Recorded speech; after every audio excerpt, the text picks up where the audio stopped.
our childhood superstar. He was sort of there through the 90s, the 2000s, right up into the 10s, and he's retired now. I've went for Mark Henry. Oh, lad, you love sexual chocolate. Oh, Mark Henry, Mark Henry. Mark Henry is one of them ones. He's had a decent career, but nowhere near what he should have been. He got his good run at the top, but that came very late in his career. That was just what I was going to say.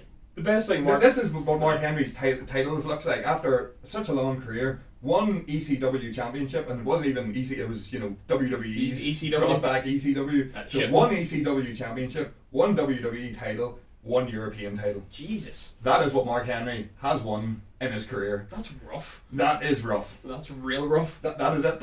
And Mark Henry, I understand at the start when he was saying, he was saying in as obviously the world's strongest man, a massive bodybuilder type, and in the 90s he was green as all hell. Yeah. He wasn't that great a wrestler, but even back then he still had charisma, he had character.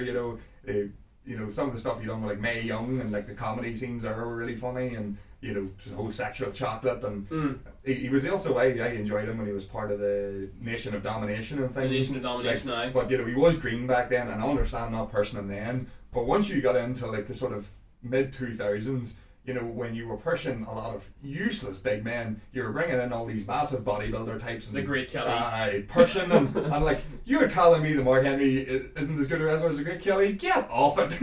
You know what I mean? I was going to use the Great Kelly as a stick to beat some people with. I was going to use the Great Kelly a few times during the night with a few men that I was talking about.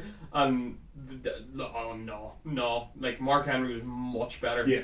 Mark Henry, even in the mid 2000s, he was a mid carder. He got short matches. He was given a short end of a stick, but he still had a couple of good matches. I remember he had a good rivalry with Matt Hardy. No Mercy 2008 was a great match, and also he had some great matches with Rey Mysterio. Of course, Rey had great matches with all the big men because that whole big small dynamic's always good fun. No. But and Rey was the best at it. Aye. But Mark Henry in the it took till 2011 until he got that Hall of Pain run right at the tail end of his career. Yeah. Till he could really show what he was about, and he put on quite a lot of entertaining matches at that time. He had good matches. I like some of his matches with the Big Show and Sheamus and different people at that time, like Daniel Bryan, and there was the triple threat: Daniel Bryan, Big Show, and him. It was very entertaining. But Mark Henry had he had that whole Hall of Pain run where he was just demolishing people, and he's so believable. Yeah. Compared to a lot of other people, Mark Henry is so believable. Yeah. And he's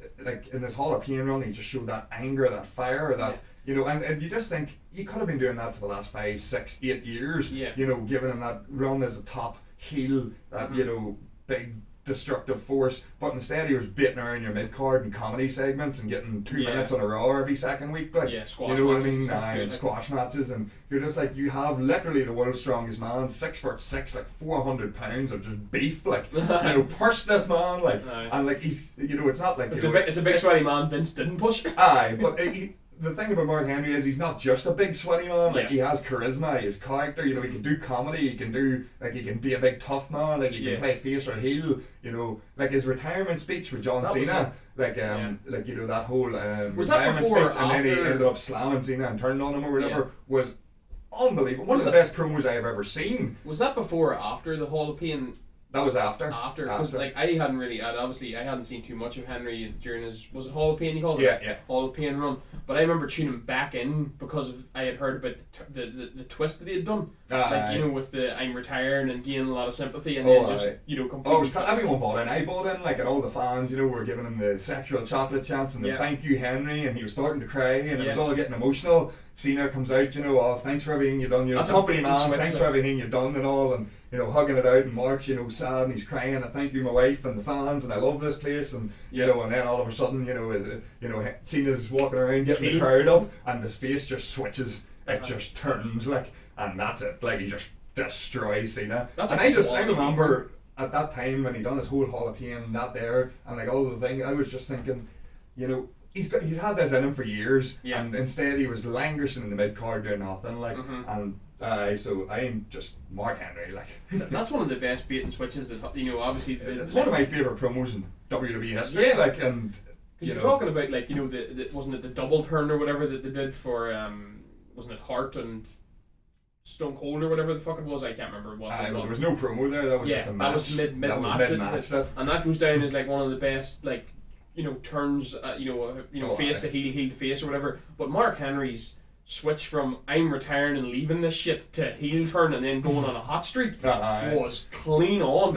Like I had never had like a real affinity for Mark Henry. I'll not lie, he wasn't. See, I hadn't the whole way through my watching the wrestling. I always just thought of Mark Henry as that mid-carder until he got his push, and then you were able to look and say, this is what he can do, and yet he's been, you know, you wait until he's basically done till you give it to him, like, you know what I mean? That's a good shout, lad. Mark Henry, I didn't think of him, but that's a good fucking point. Like, see, this is where your wrestling knowledge comes in, but that's a great shout, lad. Obviously had about 10 years or at least 8 years of a career where he was just languishing, like. You know, and he was maybe the odd storyline here or there. You know, he obviously was one of Undertaker's, you know, Mania opponents or whatever. So he's obviously had a few big matches throughout. But you know, for a man of Mark Henry, who was, you know, how many years, 15, 20 years, whatever, in WWE, company man, to have one ECW championship, one WWE title, and a European title is a disgrace. Like, that might be one of the most criminal we're going to talk about tonight, like only having 3 titles. Yeah.